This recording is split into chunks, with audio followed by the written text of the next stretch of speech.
Hey guys, it's Matt Wenning at WenningStrength.com, and today we're going to talk about the top 5 most important gym pieces of equipment.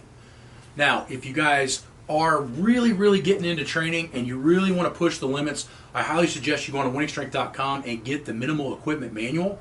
This is going to cover a ton of what I have listed right here. So let's get to it.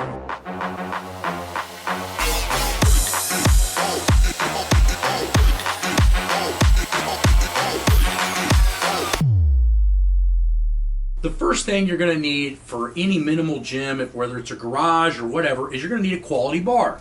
My personal opinion, the Texas Power Bar has never been overstepped. It's always been the base minimum. I do think the Kabuki bar might be built a little bit better, but as far as pricing goes, the Texas Power Bar is unbeatable. Good bearings, they last forever, they don't rust too quick. Some of the ones I've had in the gym, I've had for 5 to 10 years, and we beat the living dog piss out of it. So in my opinion, the Texas Power Bar, for the price and the quality, is unmatched. The next thing you need is dumbbells. Why dumbbells? I know that they're expensive right now with this current climate and how much metal costs. You can do so many exercises with it, from triceps to shoulders to chest to rows to legs. There's so many things that you can do with dumbbells that if you're trying to have a minimal gym in your garage or whatever, you're going to need a set of dumbbells, anywhere from 5, depending on how strong you are, up to 50, maybe 100, 150 pounds.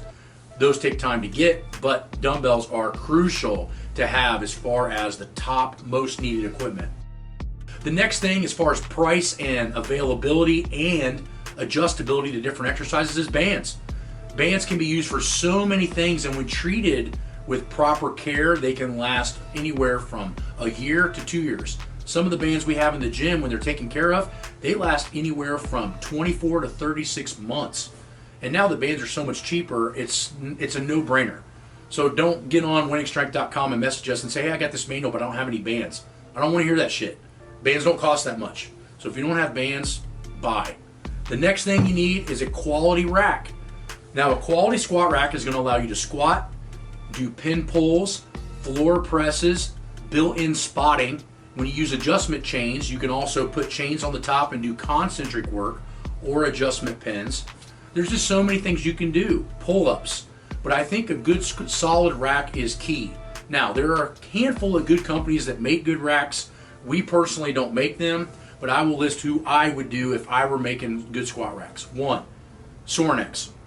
Sornex has been making some of the best equipment in the world for a long time. And they also do a lot of good stuff for the community of lifting and sports.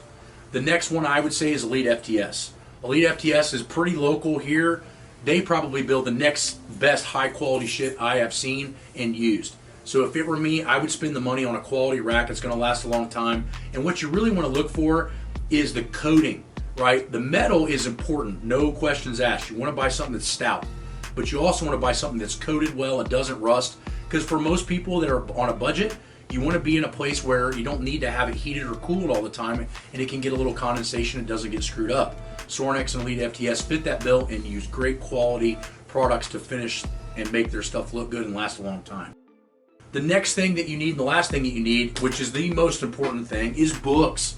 You need tons and tons of research books, and people ask me all the time which books to read. And the answer is, I'm not going to tell you. Those books come on when you are here as an intern only. But I will give you some key points.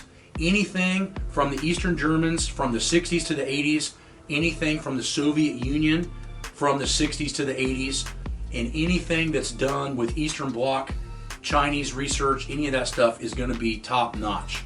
Now I'll give you some quick people that I think are huge that you need to be studying. Zatsiorsky, Verkhoshansky, and Dr. Kramer. We're going to do another video on top researchers here soon. But those 3 people, everything they write, you need to be listening to, and that's where I get a lot of my stuff from.